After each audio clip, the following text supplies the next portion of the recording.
अष्टम श्रेणी पिला स्वागत। आज विज्ञान क्लास रे आमे विज्ञान बहिर चतुर्थ अध्याय पढ़ा जार नाम हो धातु एवं अधातु। यही विषय में आम धातुर उपक्रम भौतिक धर्म को आलोचना करवा। आसतु आरंभ करवा।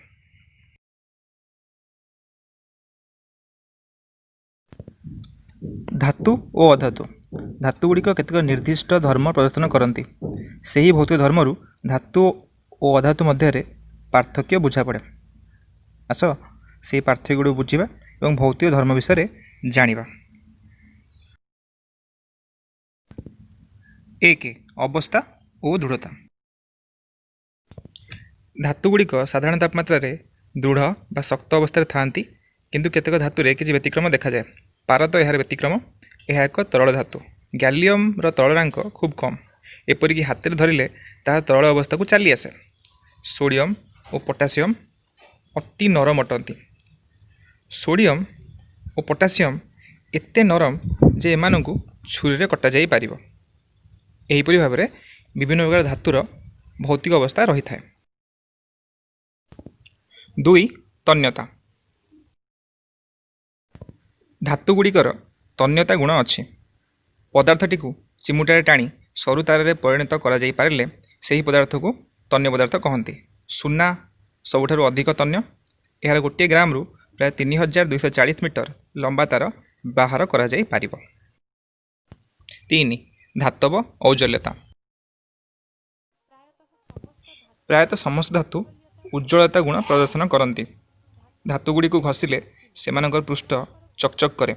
एठारे केतेक धातव दीप्त पदार्थर उदाहरण देखुछ, तथा रूपा, सुना, लुहा इत्यादि। चारि विद्युत सुपरिवाही। धातुगुड़िक विद्युतर सुपरिवाही। रूपा और तंभा विद्युतर अति सुपरिवाही।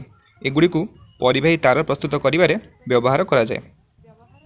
सीसा एवं पारद यार व्यतिक्रम। सेमानकर निम्न परिवाहिता गुण अच्छी। साधारणतः तापमात्रा वृद्धि रे धातु मानक परिवाहिता मध्य ह्रास। मोट उपरे धातुगुड़िक सुपरिवाही अटंती। 5 नमनीयता। धातुगुड़िक साधारणतः नमनीय। यार अर्थ धातुगुड़ी को हातुड़ी रे बाड़ी पतला चादर रे परिणत करा जाई पारे। सुना सबुठारु अधिक नमनीय धातु अटे। रूपा चदर रे मिठाई सजाई होइथिबा तुमे देखिथिबो। आलुमिनियम चदर रे मध्य चॉकलेट बा खाद्य गुड़िक मुड़ा होई रखा जाए। 6 ताप सुपरिवाही। पिला माने प्रायतः सबु धातु तापर सुपरिवाही। कौन सी धातव दंडर गोटे प्रांत को जदि आम उत्तप्त करिबा, अन्य प्रांत को सही ताप संचरित हो जाए, फल संपूर्ण दंडटी उत्तप्त हो जाए। धातव पदार्थर यही ताप परिवहन गुण जोगु ताहाकु रंधन पात्र तैयारी व्यवहार करा जाए। 7 सांद्रता। सांद्रता बा घनत्व वस्तुर दृढ़तार परिमापक अटे। यार सूत्र हेउछि वस्तुत्व बाय आयतन।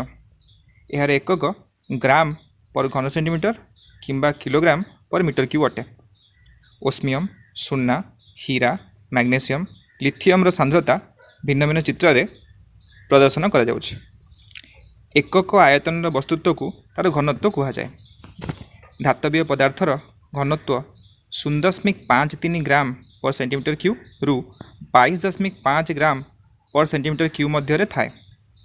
लिथियम घनत्व 0.53 एवं ऑस्मियम घनत्व 22.5 अटे।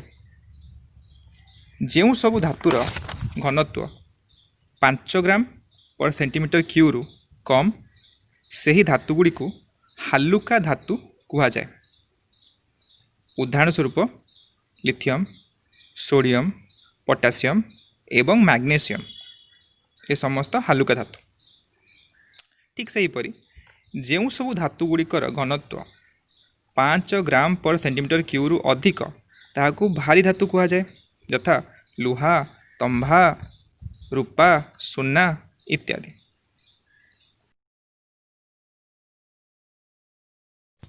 8 शब्द सृष्टिकारी। धातुगुड़िक साधारणतः ध्वनि सृष्टिकारी। एगुड़ी आघात कले ध्वनि सृष्टि हुए। अनेक धातु को आघात कले एक निर्दिष्ट ध्वनि सृष्टि हुए।